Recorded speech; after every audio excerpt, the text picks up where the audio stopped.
So good afternoon po sir. I'm Ezekiel Daniel Piero din po. I'm a student nurse po in College of Nursing, Cavite State University po.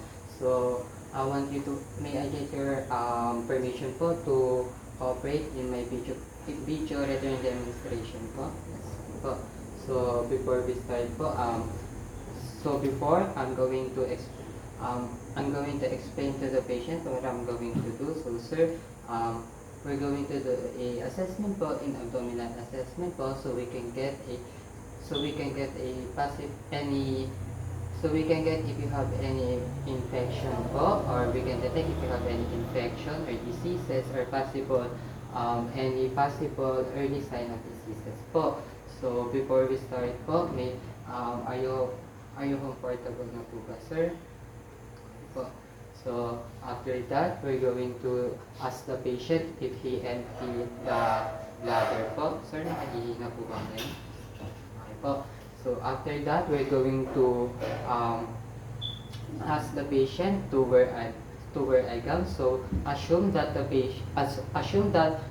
patient is wearing a gown now. Then after that, we're going to provide a privacy for the patient by closing the doors and closing the windows.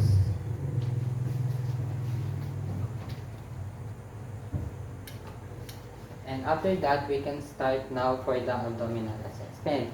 So first, we're going to do the inspect in the abdomen of the patient, of the client.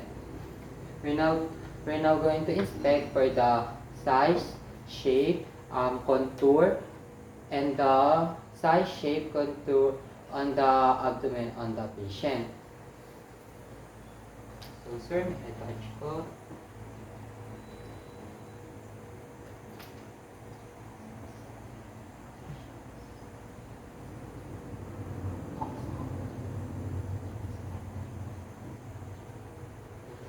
Sir. Okay. So, upon on my inspecting on the abdomen of the patient, there is no lesions, and there's no signs of masses, bruises also. Also, it is symmetrical because there's no presence of any organs enlargement. Now we're going to inspect for the vascular.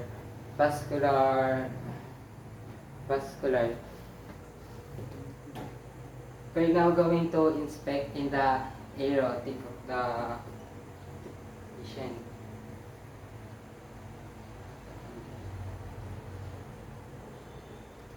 Sir, may I touch ko?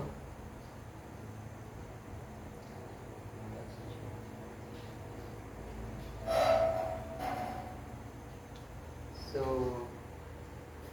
upon on my inspecting, I don't see any sign of the aortic pulsation po. So now we're going to inspect for the measurement of the abdomen of the patient using the measuring tape.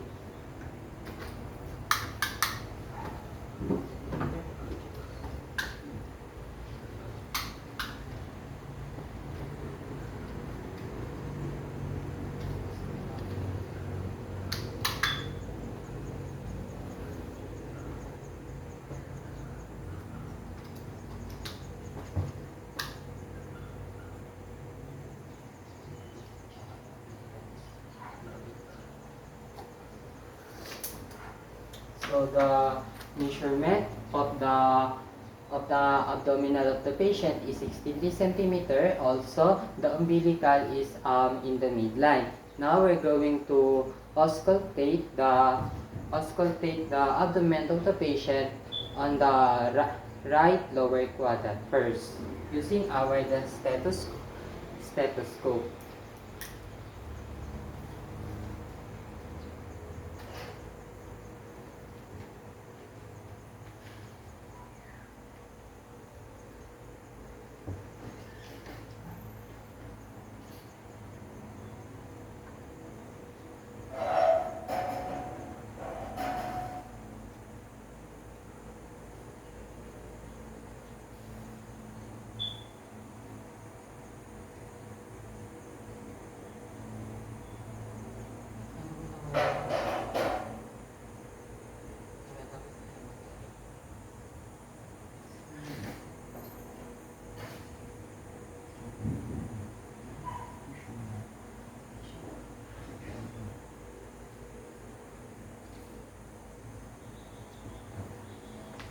Now for the picture now.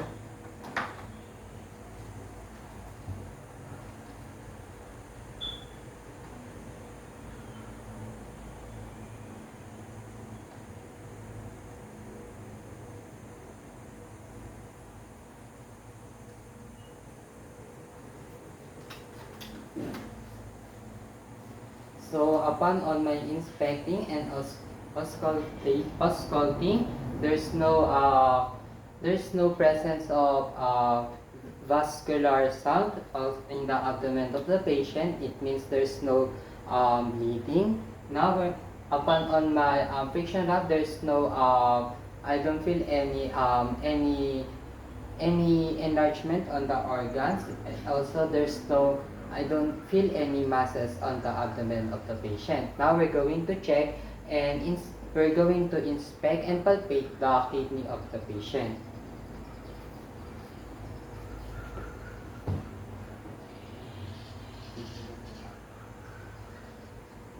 Sir, can you inhale po?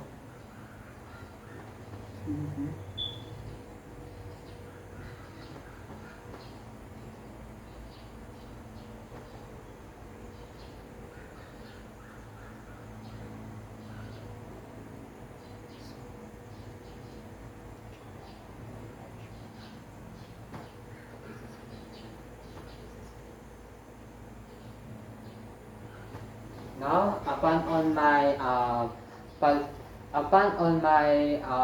inspecting and checking on the liver on the patient, there's no enlargement. Also, also it is smooth. Now we're going to check on the spleen of the patient.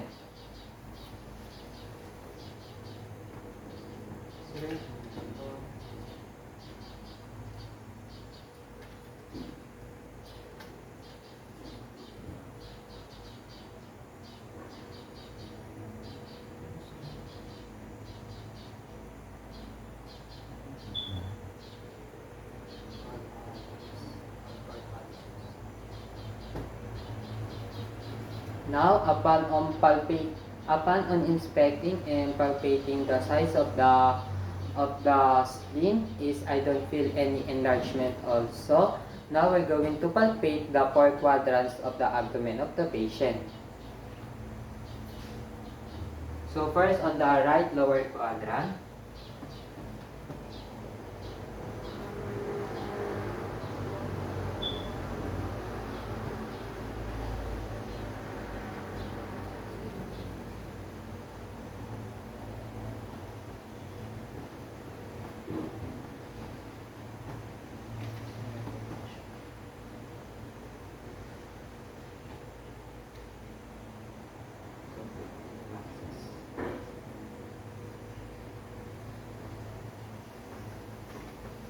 So, upon on palpating, I don't feel any masses or enlargement on the organs of the patient on the 4 quadrants or in the abdomen of the patient. Now we're going to do percussing the four quadrants of the abdomen of the patient, and we're going to start on the right lower quadrant.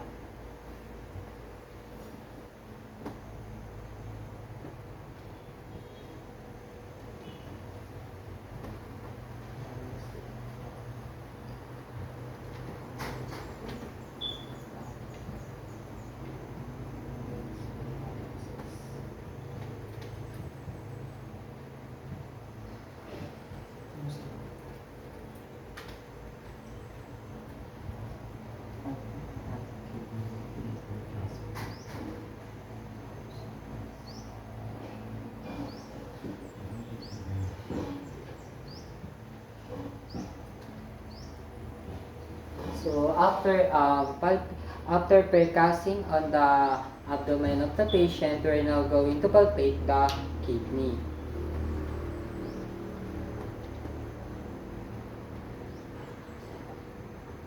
Sorry, po.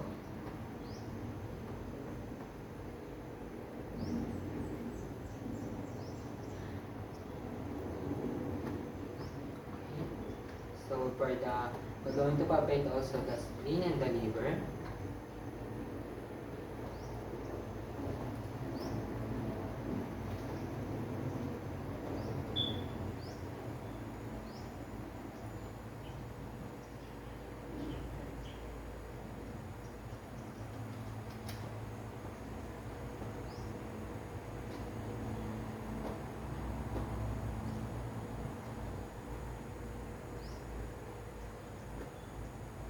So upon palpating on the spleen, liver, and kidney, I don't feel any masses. Also, there's no sign of the enlargement.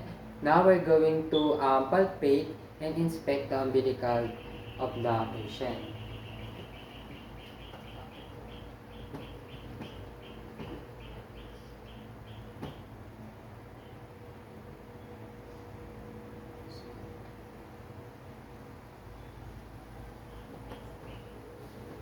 So upon on inspecting and palpating on the umbilical of the patient, the umbilical is cylindrical. Also, it also clean. There's no lesions or there's no signs of lesions and bruises. After that, we're now going to perform a hand hygiene and document all the findings.